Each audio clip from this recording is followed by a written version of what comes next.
Football players have historically moved from country to country for a variety of reasons. More money, the chance to experience a new culture, to play for a famous club or manager, or to improve or learn a language, and so on. One additional reason for this may have come to light in Cristiano Ronaldo's transfer from Real Madrid to Juventus in 2018, and that is in relation to paying less tax. Ronaldo has just appeared in court and agreed an €18.8 million fine and a 23-month jail sentence for tax-related issues in Spain, although it's worth pointing out that in Spain sentences of less than 2 years for first-time offenders are traditionally suspended. And he's not the first player to be caught under such rules in Spain, as Lionel Messi, Neymar, Marcelo and Xabi Alonso have also appeared in court in relation to their tax affairs. It's not just football players who've been under scrutiny from the authorities, as Shakira has also fallen foul of the Spanish tax system recently. Spanish tax law, which like most tax legislation is fiendishly complex, changes regularly, and unlike Juventus's home kit, is rarely black and white in terms of being interpreted by the tax authorities. So, rules that were in existence many years ago have been refined, adapted and reinterpreted, resulting in this fine being agreed. Many years ago, Spain was seen as the ideal place for an elite footballer to ply his trade. This was because in 2005, the Spanish government passed what was known as the Beckham Rule, where someone who had relocated from another country only paid Spanish tax at 24% on their earnings on the first €600,000. This was far lower than the rate in other countries and helped attract the likes of David Beckham, Zinedine Zidane and Luis Figo to the country.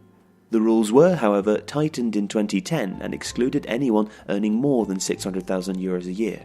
In addition, all money earned outside of Spain was deemed to be tax-free, which for players who are effectively global brands was an even bigger tax saving.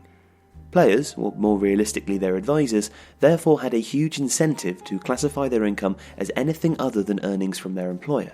For a footballer, the most common form of alternative income is in relation to their image rights. If you look at the front cover of FIFA 19, the world's most popular football console game, it features a likeness of Cristiano Ronaldo on the front cover, and sponsors have to pay for the privilege of using the face and name of the star.